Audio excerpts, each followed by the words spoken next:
stress, est-ce que c'est possible justement, parce que je commence un peu à comprendre, est-ce que c'est possible que le stress exagéré dans le corps favorise la dénaturalisation des cheveux, Tout à fait. les cheveux qui se cassent ou qui Mhm. blanchissent? Alors, le stress, ça a énormément d'impact sur les cheveux, on ne s'en rend pas souvent compte, Oui, mais ça a un impact non seulement sur le cuir chevelu, car le cuir chevelu est moins mobile et donc moins souple, oui. et les cheveux ont du mal à sortir parce que le cuir chevelu se crispe, notamment en période de stress, en période de deuil, en Ah période de choc oui. émotionnel.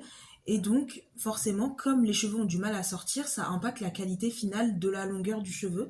Et Mhm. donc, lorsqu'on est très stressé, on se retrouve avec des chutes de cheveux, on se retrouve avec des cheveux qui sont cassés et des cheveux qui blanchissent de manière précoce. Précoce, oui, parce qu'il y a des carences en Tout à fait, fait. tout à fait. Et le stress sécrète une hormone qu'on appelle le cortisol. Oui. Et donc, c'est une hormone qui perturbe l'équilibre du cuir chevelu.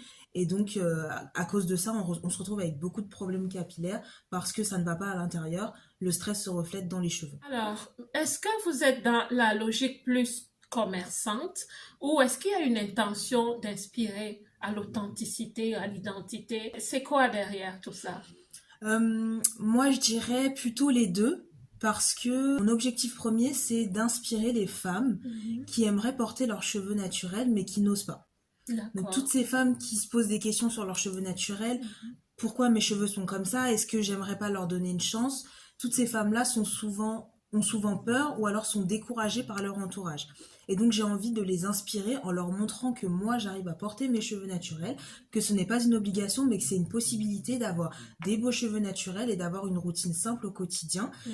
et finalement de réapprendre à s'occuper de ses cheveux comme un geste tout à fait banal et que ce soit pas une tâche en plus. Donc il y a un énorme travail d'éducation capillaire à faire que Mhm. je fais via mes réseaux sociaux Oui. en postant régulièrement des vidéos, des conseils, des lives, des photos pour inspirer ces femmes-là, Oui. pour leur dire qu'elles sont belles au naturel.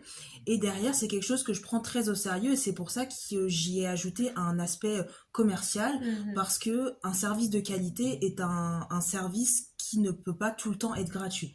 Parfois, on a D'accord. besoin d'investir pour avoir un service de qualité. Parlons un peu de vous en